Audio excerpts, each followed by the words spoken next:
Um, Welcome everyone to this seminar when we're doing now on Record. disabilities, and we're going to be learning more about things that would be helpful to us in our organization as we deal with the women from all places and with all different kinds of disabilities involved as well. So it's really a learning exercise for all of us. We usually start off with a minute of silence just to sort of clear our heads and reflect a little bit, and then I'll read the land acknowledgement. So first, we'll just have a minute of silence.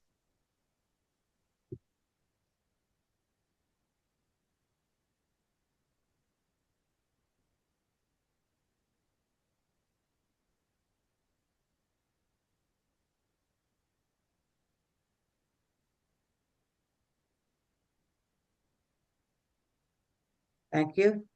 The land knowledge. We acknowledge the lands in Canada are the home of many Indigenous communities who've held relationship with this land and waters for generations. We thank them for sharing these with us and recognize the historical and ongoing legacy of colonialism and the ill treatment on them over the years. We'll strive to make this acknowledgement a reality, not only in our words, but in our actions, to redress the harms done in the past. Together, we are particularly aware of those with disabilities and their needs. Pass it now over to Daria. Thank you, Marianne. Thank you all for joining us today. The National Council of Women of Canada is proud to launch our new DEI webinar series as part of our strategic plan to foster a more inclusive and equitable community. These sessions will provide a platform for critical conversations on disability, reconciliation, 2S LGBTQIA+ inclusion, and anti-racism, and they'll offer insights and actions to drive meaningful change. And as an organization committed to advocacy and social progress, we recognize that true equity requires ongoing learning, dialogue, and collective effort.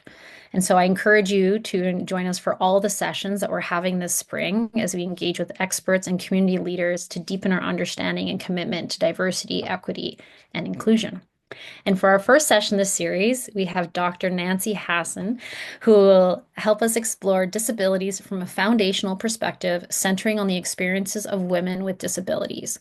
We'll learn why disabilities represent the world's largest minorities that often goes unnoticed, and discover how language shapes perception, because disability is not a dirty word. We'll unpack how disability fosters creativity born out of necessity and provide a safe space to address questions you've always wanted to ask but didn't know how. And this session will aim to spark understanding, challenge misconceptions, and facilitate meaningful conversation about inclusion and accessibility. We'll also be doing a part of this session as a conversation format. So if any questions during this webinar, please put them in the chat and we'll get to them as we see them. So, who is Dr. Nancy Hansen? She's a professor and director at the Interdisciplinary Master's Program in Disability Studies at the University of Manitoba. Nancy obtained a Ph.D. from the University of Glasgow, and her research interests in disability studies are varied, ranging, including disability in spaces of cultural education, literacy, social policy, employment, healthcare, MAID, COVID-19, and access and experiences of disabled people.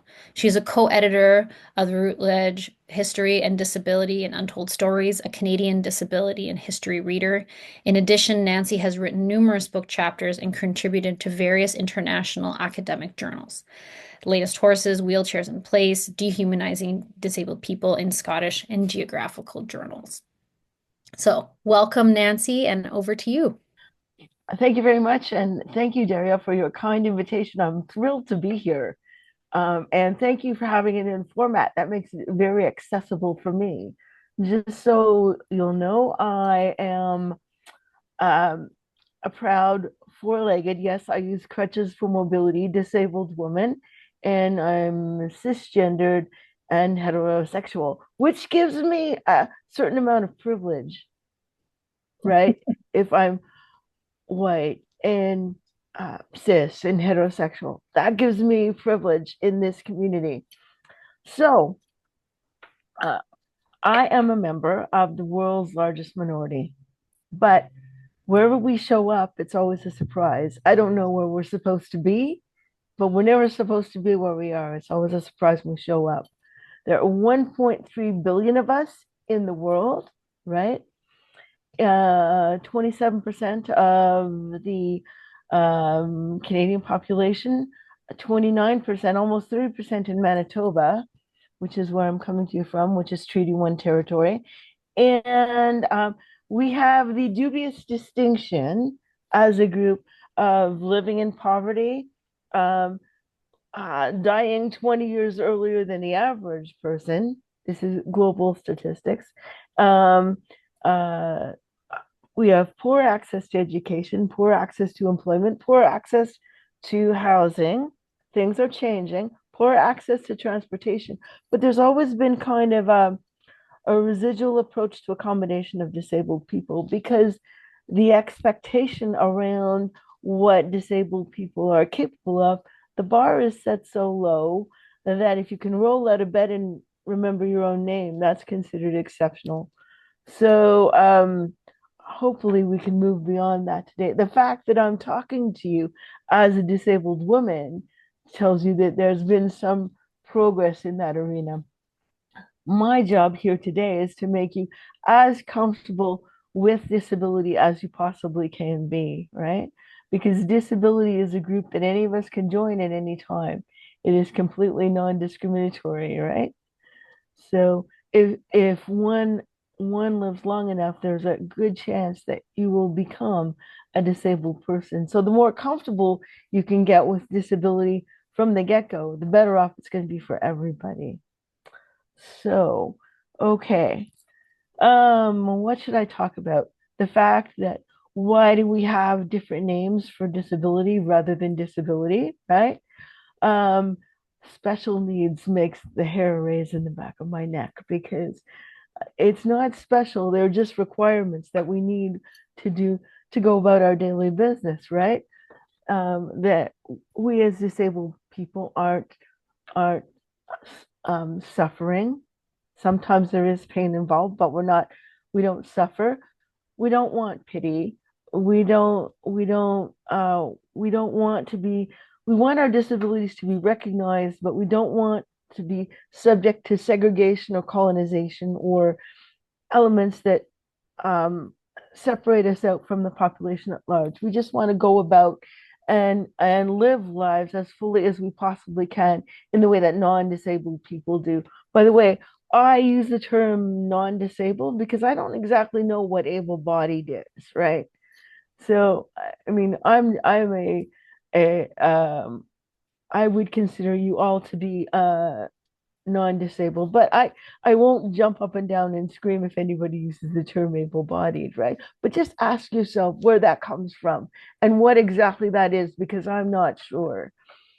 I mean, for years and years and years and years and decades and decades and decades, um, women, non-disabled women, were considered disabled men. Just think about that for a second, or defective men, right? So we have to get away from the perception that disability is defect and see, or weakness, or something to be shunned or hidden in the background, and just recognize that it's another way of being, right? The way we think about disability is like usually, well, it's culturally defined, right? How many of you people here are wearing glasses at the moment? You can stick up your hands and let me know. Okay. I would say a fair number of you, probably the majority, but I would bet that you don't consider yourselves disabled because you wear glasses. Our culture is determined that wearing glasses is just wearing glasses. It's not a disability. So you wouldn't call yourselves disabled by wearing glasses. But if you didn't have those, it would be a different situation altogether. What else can I say? The biggest barrier I face on a daily basis is attitudinal, right? I mean, because I spend a lot of my time in interpersonal situations where people don't know me, is making other people feel comfortable with me so that I can get on and do the thing I want to do in the first place, right? But Exactly. So, I mean, there's just been a piece of information put in the chat that um, somebody's mother was called Four Eyes in school because she wore glasses, right? We have this negative perception of disability, right? And um, it's just because we don't understand what disability is. It tends to use the 70s term, freak people out a lot just because they're not sure of what to do or how to do it, and they're so afraid of doing the wrong thing that they don't do anything, right? I mean, it's just I a well-informed ally for me is priceless because it some of the uh, takes some of the work away from me to stop having to figure out if I go somewhere, will I be able to use the toilet? Are there stairs? Um, you know, all these things for me as a person with a mobility disability, I have to think about in advance, right? Because chances are, if it doesn't come within your direct uh, purview, then you're not concerned about whether you use the toilet or not, or how many stairs you have to get over, or if there are stairs, or if there's a ramp, or something like that, right? And those are all things I have to consider. Disabled people, whether you have a visible or invisible disability, by the way, most people have invisible disabilities. You wouldn't know unless they self-identified, right? If they had one. But because disability is not perceived as sexy yet, most people won't self-identify because it has serious consequences for being seen as a professional. It has serious consequences for being seen as competent. It is being has serious consequences for being taken seriously, right? So, and there has to be a safe space where one can self-identify as well. Daria, am I making sense so far, or am I running around the houses too much? Because I'm covering a lot of material here. So I don't want people to be dazed and confused. You're on the right So track. okay, so the thing is, if you can expect disability from the get-go, it'll make my life a lot easier. And I would venture to guess that there's a lot of disabled people in the room, right? That haven't necessarily come out as being disabled, and that's fine. I mean, I'm not going to tell people how they need to refer to themselves or or what they should be doing. But um, from the very beginning, I think people should just get comfortable with disability and get over feeling uncomfortable, right? Just and this is a good way to start. You don't have to do everything all at once. Just start. That's all I would ask.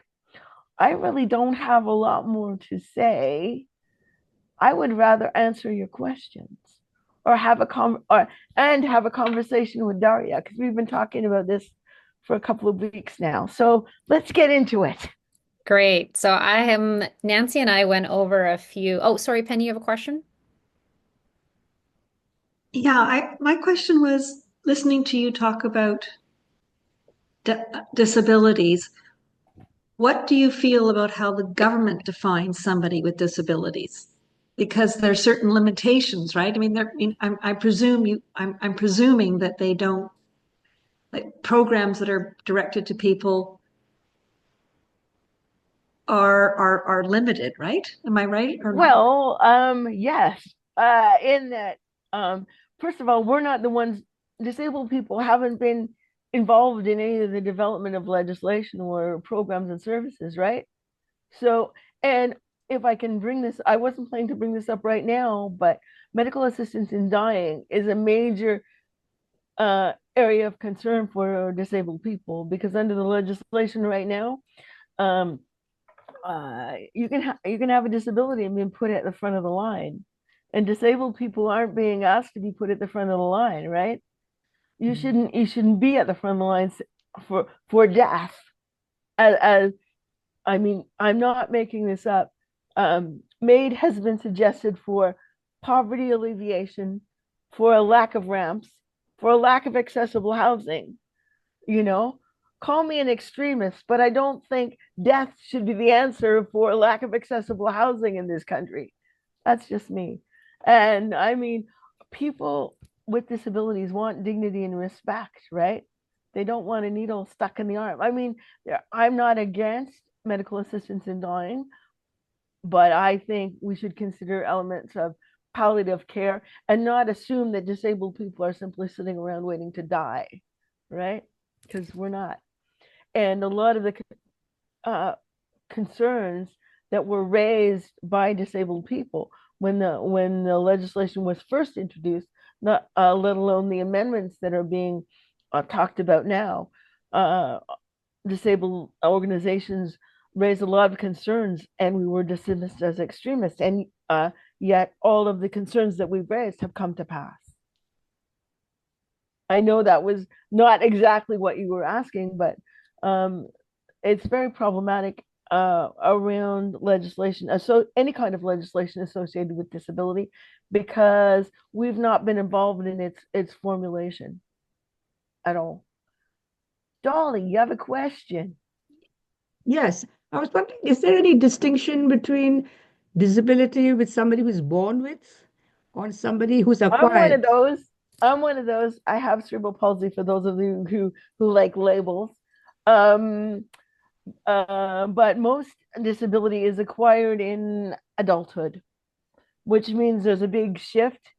And I think that people have to get to know the disability community and not be so afraid of what they perceive disability to be, because often it's not a complete picture. So there's a bigger shift.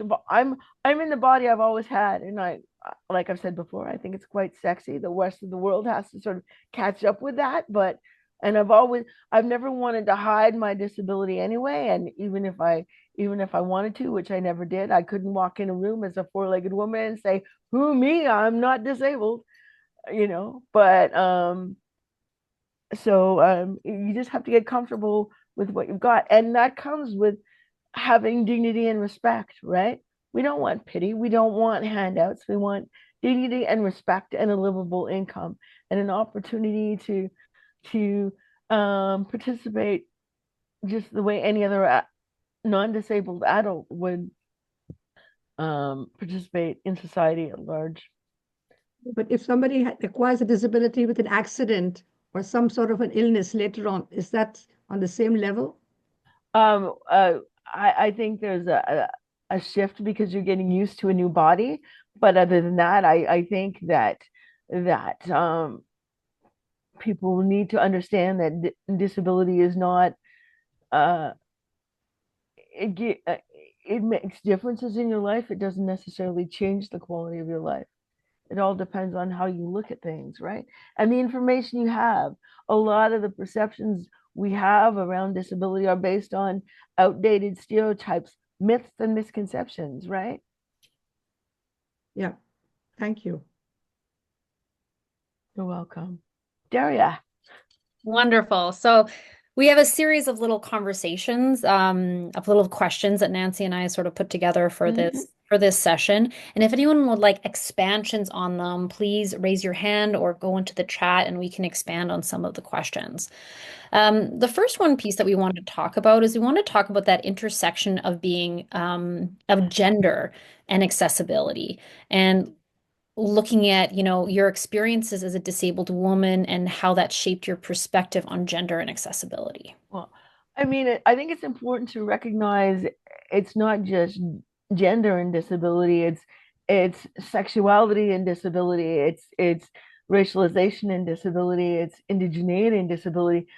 We have to quit siloing things and see that I am not just a disability. I have a whole life, intertwined amongst all of that. I think that, I mean, for example, women's health is a real issue for disabled women because the average, even though historically disability has been hyper medicalized, right? And if you look at disability, if you perceive it as illness or defect or whatever, that means it's medicalized. But if you go into those spaces that are hyper medicalized, that are supposed to be designed to deal with medical issues, uh, doctors' offices, clinics, et cetera, are some of the most inaccessible spaces that you'll ever go into, right? I can't exactly hop up onto an examination table. And the table, if they can put a person on the moon, they can move, they can make adjustable examination tables, but there are very few of them around. Having a mammogram, for example, is problematic if you don't stand up, right? Or some doctors refuse to give pelvic exams because they're very uncomfortable dealing with disabled women. In a lot of sectors, they still think of disabled people, let alone disabled women, as aliens from the planet Xenon. So, I mean, and the thing is, with the population of disability being 1 in 6, chances are, and since access to programs and services and supports require some kind of medical uh, documentation, the medical profession has to get more comfortable with disabled people, let alone disabled women. Yeah, exactly. And so I think those are things that maybe people who don't see themselves as having disability don't think about. Mm-hmm. And further to that, when we're looking at, what are some of the biggest misconceptions that people have about disabled women? Oh, that we don't have sex. Disabled women are infantilized. Disabled people are infantilized. Um, and as a matter of fact, disabled women have sex in very interesting ways, not to get explicit. But when you have a nonconformist body, as I do, you have to do things in nonconformist ways, which make things interesting all the time because you never know the kind of body you're going to have on any given day. I bet you didn't think you were going to talk about this in this lecture. But I mean, we're infantilized. There's an assumption that we don't we don't know how to have fun, that we have to be with a non-disabled person all the time, or if we happen to be in a relationship with a non-disabled person, that person is exceptionally brave and courageous for taking on a disabled person in their relationship. And they assume that the non-disabled person is a carer, right? So, um, did that cover it, or did you want more? No, that's Okay. great. I think it's one of those things that we don't talk about it because we don't want to ask about it. Yeah. Sometimes we just need to ask about it so that we can all have an understanding of what that looks like. Um, the another piece I'm wondering is when we're looking at, we talked a little bit about intersectionality Mhm. and how we can't just be viewed in like me as a box and this is what I am Yeah. today or this is what I am, and this person in a box of who they are. But sometimes it's more of like a Venn diagram of Mhm. like who someone is Yeah. in intersectionality when we're looking Yeah. at like race or class or sexuality. And how does that how does the intersectional experiences of people, yeah, impact disabled women? Well, I think there are more barriers to deal with, the more layers that one has to one's identity, right? I mean, uh, a racialized disabled woman is going to have to deal with more more discriminatory barriers. And it's not a contest, right? But the more layers one has to one's identity, the more barriers that one encounters, right? So I mean, but we still have a tendency to put this is here and this is here and this is here. No, it's not. We're all in this together. It's not a contest, right?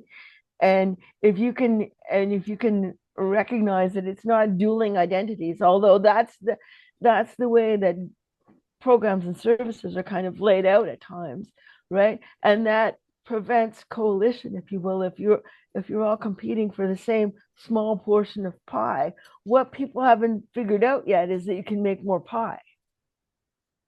That's what we have to realize, right? Okay. Did I answer that well enough? You can tell me that if I'm not clear or something. It's fine. I think that it's a great way to start the conversation. And I think the purpose of having these conversations is we need to start them Mhm. and we need to have a foundation of we can't answer all the questions in No. one hour webinar, but it's more so about how do we shift the way we think about things. Mhm. So I think that that was a great way for us to, when we're reviewing that process or Yeah. when we're looking at, working with someone who has a disability is more Mhm. so about like what else do we need to think about, right? Yeah, Multifaceted. exactly.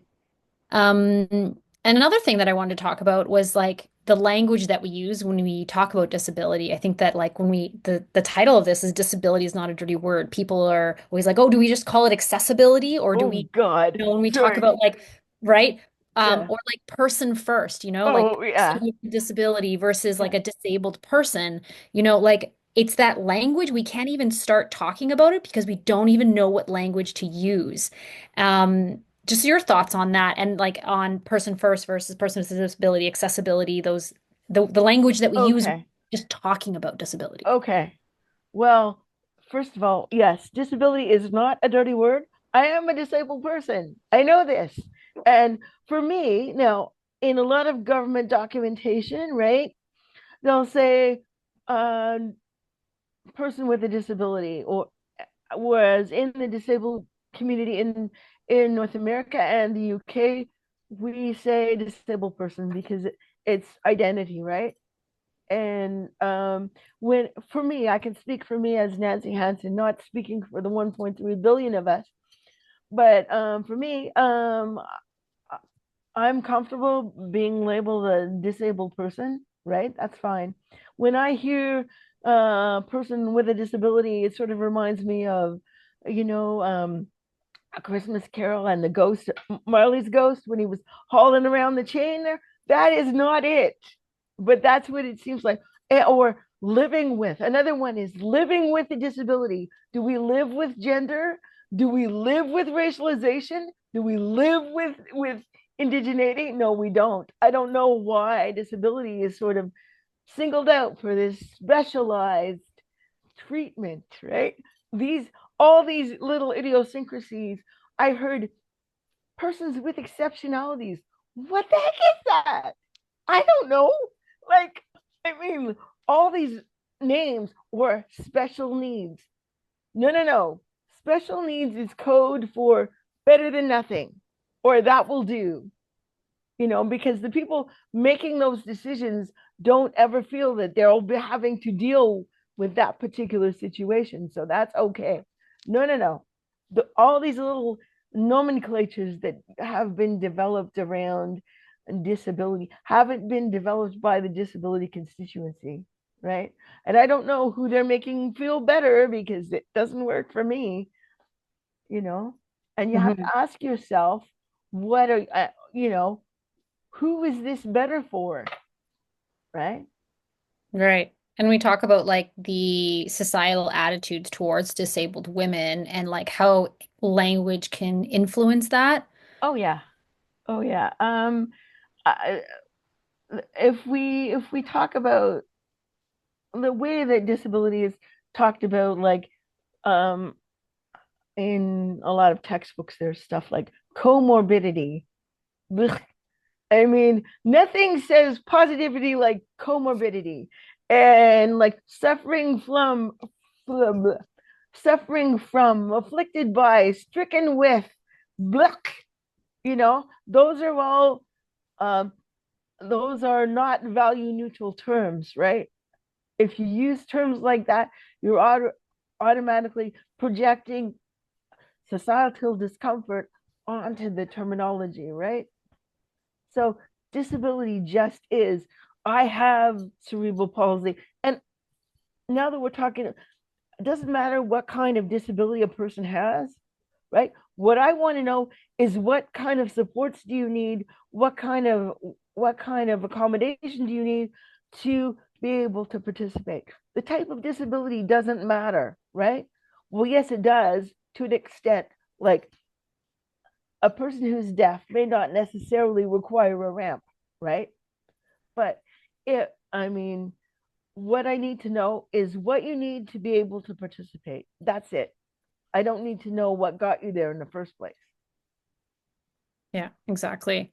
And that brings it forward a little bit of a question that was in the comments about like shame and denial associated with a disability diagnosis, and likely too, how society views disability and the language that we use when we're talking about disability.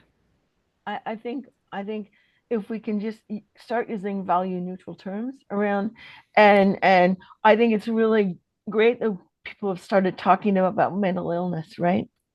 I think it's really important so that people feel comfortable, people feel safe talking about mental illness, things like depression, um, because people want to know that they're not alone, right?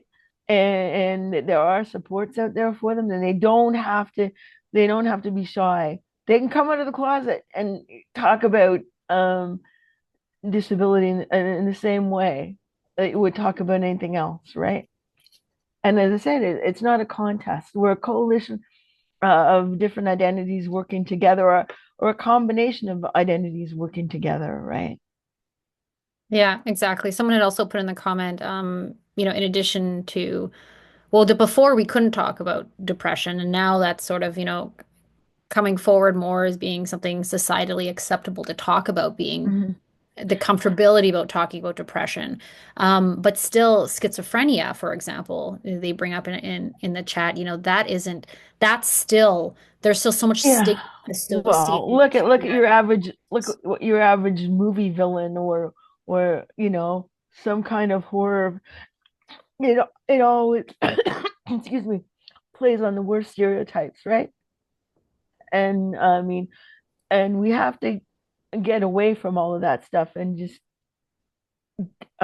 start to recognize that people need supports in order to function effectively. And we have to stop thinking about how useful people are. I don't know what useful is, because like, take your average NBA basketball player, and I love basketball.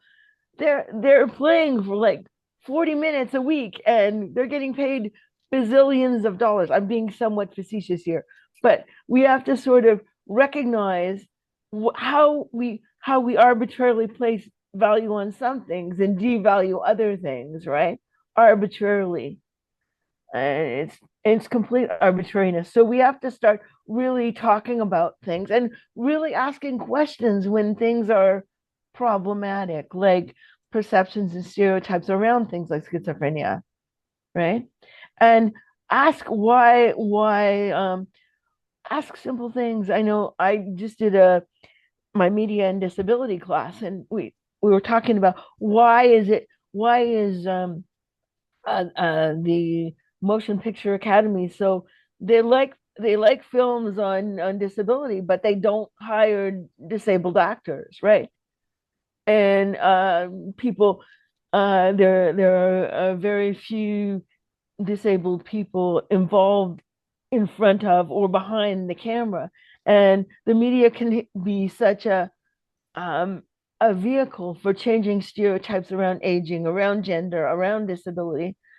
And we have to get into those spaces to make people see things differently, right? But all of those different constituencies were often there for window dressing. That's changing, or a tokenistic presence, if you will. And things are changing, but they're changing slowly. Um, and I think that we have to get away from jingoism and tokenistic, representation, and asking what we can do substantively to change things. How can we do things differently?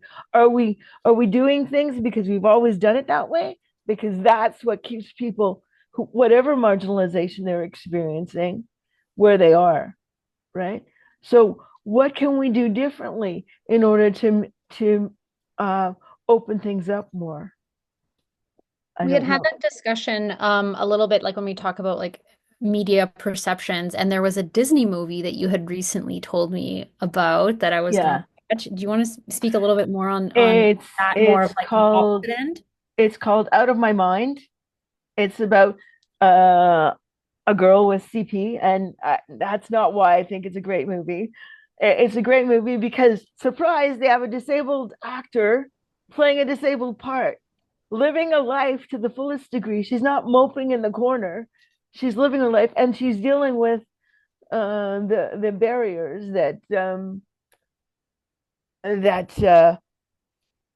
we, she deals with the barriers that disabled people with visible disabilities have to deal with, and they're dealt with in a realistic way. So I would really recommend that people see it because it's really a positive representation of what disability is. Um, um, and I think that um, we have to get away from, as I said, non-disabled actors playing um, disabled parts because it's cheap and oversimplistic, right? We wouldn't Yeah. put up we wouldn't put up with it any other way. I just saw a notification in the chat about something. I don't know if I have to deal with it or whatever. Nope, don't worry Okay. about it. Okay. So what else? There's also the new film Wicked. They have a disabled actor playing a disabled part again in a wheelchair, and the wheelchair is seen as a positive thing. I should not be able to. It's sort of ridiculous in 2025 that I'm talking about two instances that are really exciting, and those are the only two instances that are on the big screen at the moment. It's like bizarre. Just think For about it, sure. right?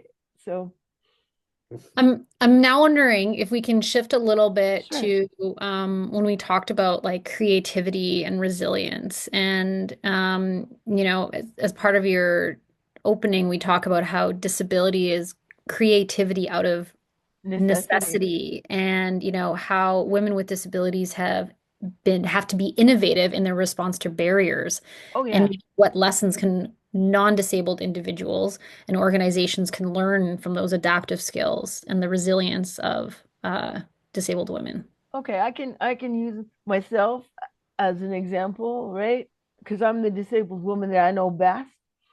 But I don't. What works for me might not work for somebody else. But like for example, when I go on a transatlantic trip, and when I was studying over in Scotland 20 years ago, um, I couldn't go to the bathroom.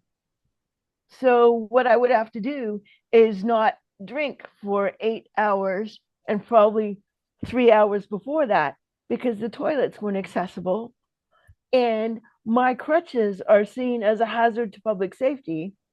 So they would be put up in the luggage bin, right? So if I could, and so if I had, this is a very basic thing, but I figure everybody goes to the toilet. So it's something that not just disabled people do, that I would have to plan if I wanted to use the toilet 20 minutes in advance so they could find my crutches because oftentimes they would get lost. And so I would have to, and I have to sort of ch check out spaces that say, yes, we're accessible. Oh, but there's 2 steps, you know. No, no, no, no, no.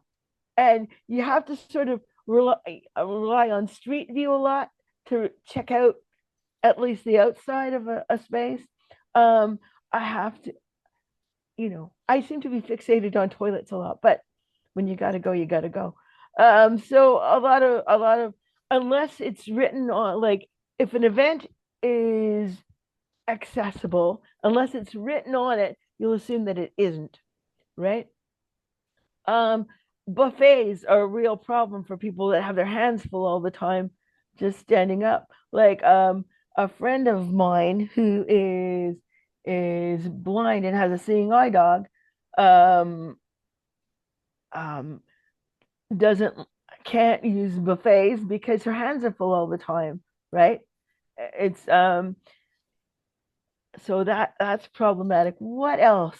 Um, Well, there's a question here.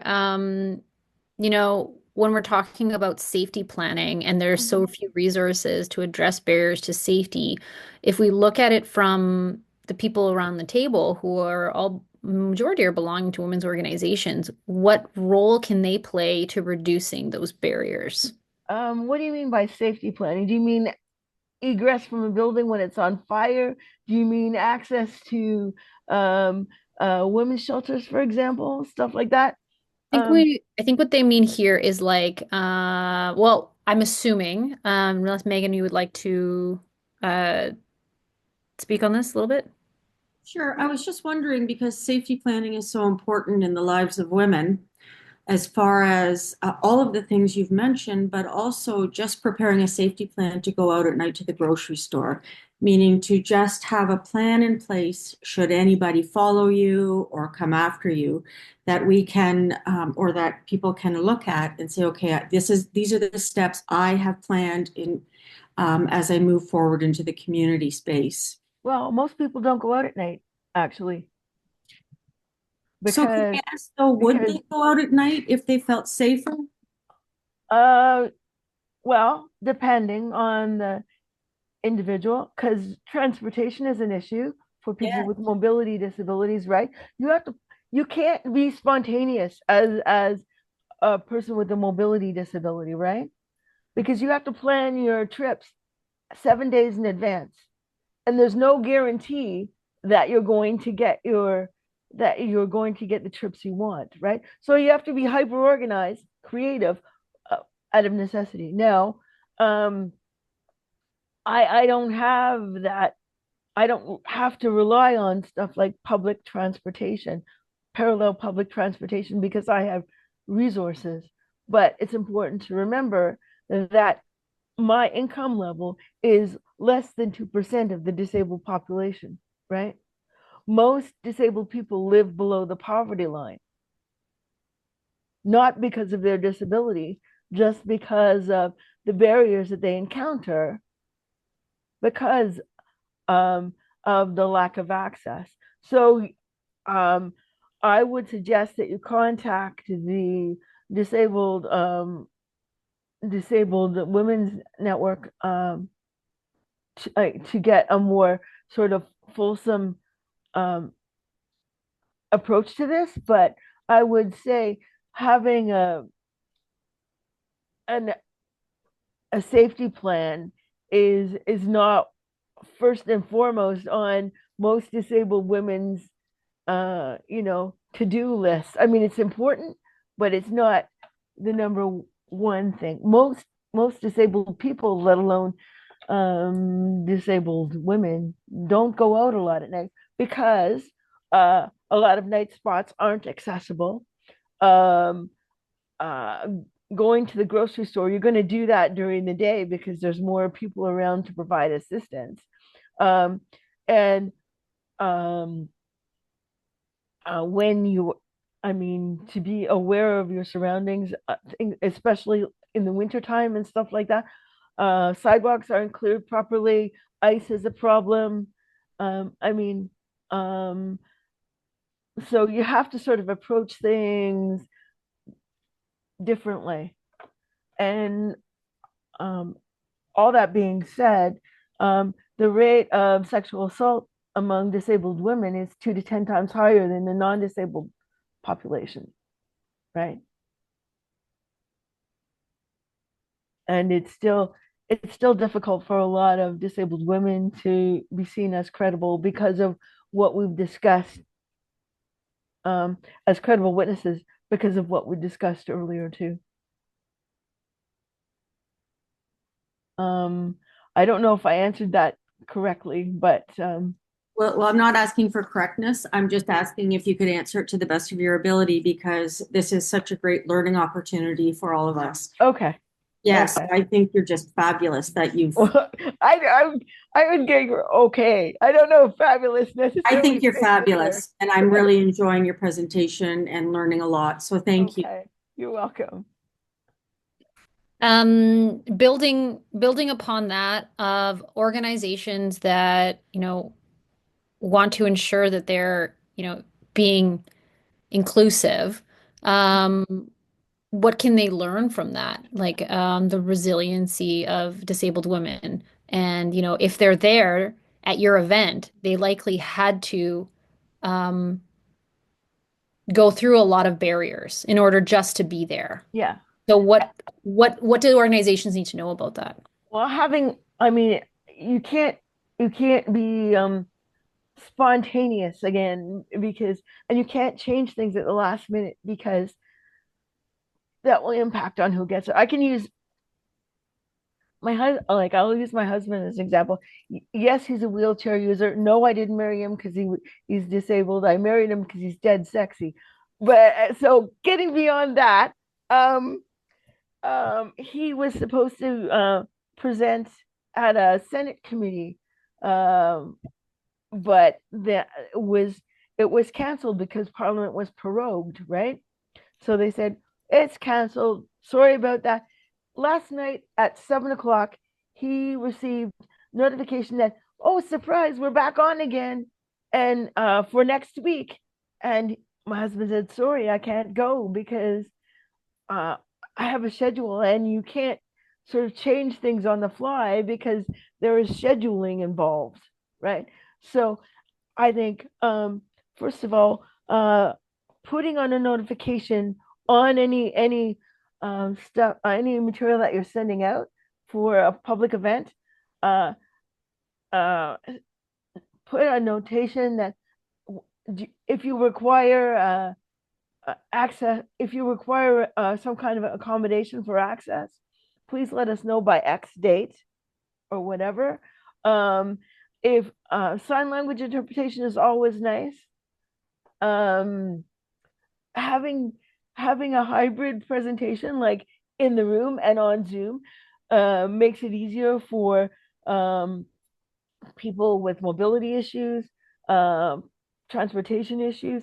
It's also great if people aren't feeling well and they still want to go to something, they can go, like to this event, for example. You don't have to worry about transportation. You don't have to worry about timing as much, and you can be more spontaneous in this venue than you could be in an in-person venue, if that makes sense. But just all I can say is expect disability from the get-go, right? And if it's a public event, make sure that it's indeed public, and have a safety audit done, have a accessibility audit done of the space you're looking at if you want to have an in-person event. There are people all across the country that do this kind of thing. Mhm. Um, Moving into, grassroots women's organizations being Mm-hmm. more inclusive and welcoming to women with disabilities. You talked about a couple notes here about, how can we run events that are accessible? But also how can non-disabled allies show up in meaningful ways to support disabled women? Um, just ask, like contact disabled organizations and ask, you know, what people will need. I mean, disabled women's issues are women's issues, period. Right? That's the important thing to remember. They're women's issues. And um and if things are made more accessible for disabled women, they're more accessible for everybody. And just sort of treat disability as a regular part of the human experience, right? As opposed to something new and different. And no, you don't need specialized training to deal with disabled people. Just like you don't need specialized training to deal with Indigenous people or various genders or sexualities or racializations, right? But somehow there's this thing that you got to have special training to deal with us. No, you don't. You just have to have uh interest in being a good ally, right? And just ask. And by the way, don't start a conversation by, I've had people come up to me and say, so what's wrong with you? And I would say, absolutely nothing. And they'll like look at me like, so I mean, just recognize that disability is not your total identity. It's just an aspect of your life, and sort of go from there, and just see it as an opportunity as opposed to a problem that needs to be dealt with, I think. And I know that sounds like a Hallmark card, but too bad. I mean, just look at ways of doing things differently. Ask yourself, do we really need to do it like this, or how are we doing it this way because we've always done it that way? Are there ways we can do things differently? Exactly. We have a lot of people around. Oh, well, there's a question before No, we get to that's it. not a problem at all. Just like you, okay. There's a So, question in the comment. I'm just going to read it. yeah. Is it wrong to ask a disabled person how we can assist them? Oh, not at all. Not at all. What I would, under no circumstances, randomly grab onto people's arms, legs, or whatever, or that is a bad thing because you can kill people with kindness. Like, it's not a good thing. So, like, I always use the revolving door thing, right? Okay. I move slowly through revolving door because the revolving door is holding me up because I'm holding on to the bar of the revolving door to push it. Whereas some well-meaning individual will come up to me and say, "I'll help you with that," and it's like a scene out of a bad movie. I'm holding on for dear life, right? Or like people will say, "Don't rush," and like I have two speeds, this one and stopped. I don't rush, and like just ask how you can help. Don't be offended if the person says no. They don't dislike you. They just know how their body works, right? And and like before you do anything, ask and don't feel insulted or anything. Have you done a bad thing? If the person says no, and understand that disabled people can be jerks too, right? I mean that's a reality. Disabled people can be jerks too. So I've Love that. I've had one person. I've met one of you once, and they were really angry. So I don't help people anymore. Fine, that's fine. And don't ever say to somebody, "I don't think of you as a disabled person." That is not. Uh, it's like coming up to somebody, "I don't think of you as a woman," or "I don't think of you as whatever." No, no, no, no. Just no. It's not such a cool thing. Yeah, it's almost like when people use the phrase, I don't see color. And it's like, well, you Oh, should, because that will shape that person's experience and your understanding of how exactly. they move through the world. And Eh, saying that you don't see them as who they are is ignoring them completely. Yeah, that's something Donald Trump would say. So just avoid it. Okay. Um, well, we're gonna go to politics now. So we're looking at advocacy because everyone around this table, I'm assuming, are all here because of National Council of Women and the advocacy work that National Council does, and all of the local and provincial councils and other organizations that we work with. And so, when we look at advocacy and systemic change, how can women's organization ensure that disability justice is a core part of their advocacy work? We'll just make sure the disability is in there and not just an add-on or an afterthought, right? It's it has as much right to be there as any other form of marginalization, right? We just have to get more comfortable and recognize that it's always present, even though it may not be recognized, right?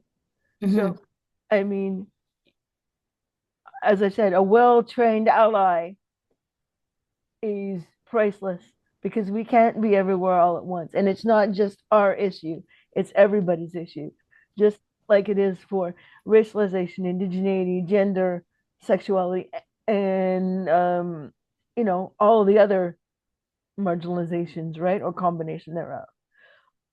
For But sure. And the bar's so low right yeah. now. Oh, yeah. Looking at, right, Oh, when we're looking at like things that need to be done. yeah. But in your perspective, if we could look at like a big picture about like, what policies or programs would you say that like as a big picture, need to be implemented to better support disabled women? Well, I would say look at existing legislation through a disability lens. What's missing? And it's not particular programs and services, it's the way that they're administered in the first place, the barriers and exclusions, in much the same way in the 70s that women's issues were over there. Be a nice little woman and sit over there and, you know, go back home and do whatever. No, no, no. It's the same. You can draw parallels between what's happening with Indigenous women and what's happening with women of color and all those things. There are strong parallels. Like, I mean, and we have to start looking at complete histories, like the famous five, you know, the women who got the vote for particular women were, and sort of groups, particular groups of women were also eugenicists, right?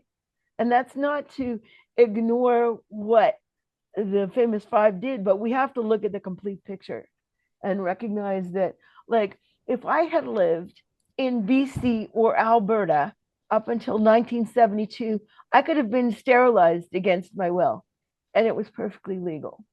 The first fully accessible elections in Canada were held in 1995. All of this stuff is in my lifetime. So, I mean, and just because we have legislation, it's fine, but there are no enforcement mechanisms or very few enforcement mechanisms. And just because we have legislation doesn't mean that things are being, you know, improved all that much. We have work to do, ladies.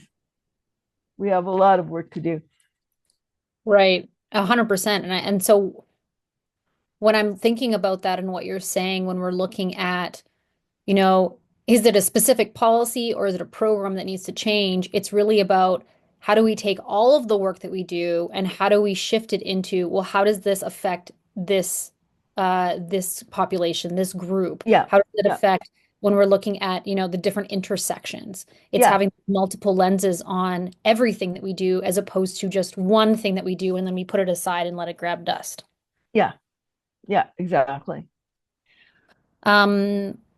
I know we're nearing, we have like, bear with me. We got a couple minutes left, but I'm wondering what, as a couple final questions of, you know, what does true accessibility look like in a world that fully includes and values disabled women?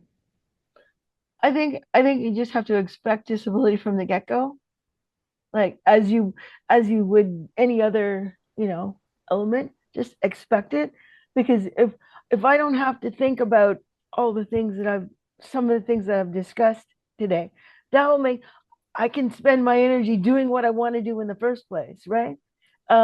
Just recognize that disability is not a problem to be dealt with. It's an opportunity to share, and it's an opportunity to get creative. It's an opportunity to to look at dignity, respect, and real inclusion rather than just buzzwords, right? It's an opportunity to understand lives can be full in a whole lot of different ways, and that things like pity and charity don't help people. um, Social justice does, community citizenship does. In the same way that the women's movement moved things forward in the 70s, think about that as relates to disabled people and disabled women in particular. And my last question, I love that. And my last question for you is, what gives you hope for the future of disability rights and gender equity? This gives me hope. We can work on what we can change in our corner of the world. uh, speak up, speak out when you can. Don't assume that somebody else is going to deal with it. Don't assume that disabled people deal with disabled people's issues, whatever those are. Okay? Just take it on board and recognize it as a part of doing business, especially these days when EDI is a buzzword that people show up. What can you do substantively, right? And they don't have to be big things. I mean, this today gives me hope. So just take this with you, to paraphrase Drew Barrymore, and see what you can do with it. And I'm only a Zoom call away. Anybody wants me. So, and I don't bite, kick, or scratch. So, I mean, and don't be shy, right? And thank you for this opportunity. Really. Thank you very much.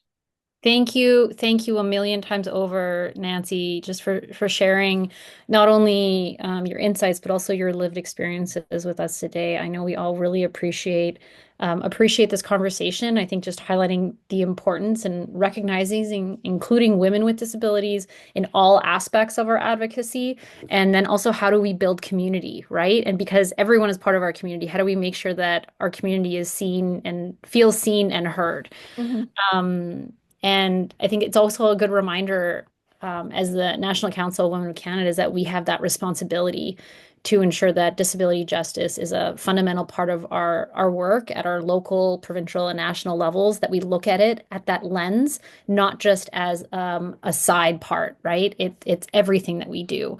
Yeah, Um, and I hope that today, what we've learned, we can commit to, action as we move forward and in the good work that we do right now, and just make it even better. And whether it's, looking at policies, or, amplifying disabled voices, or creating more accessible spaces. And what does that mean? We have to do more work. This is just a mhm, one conversation, I think, of yeah, many that all of us will likely continue to have.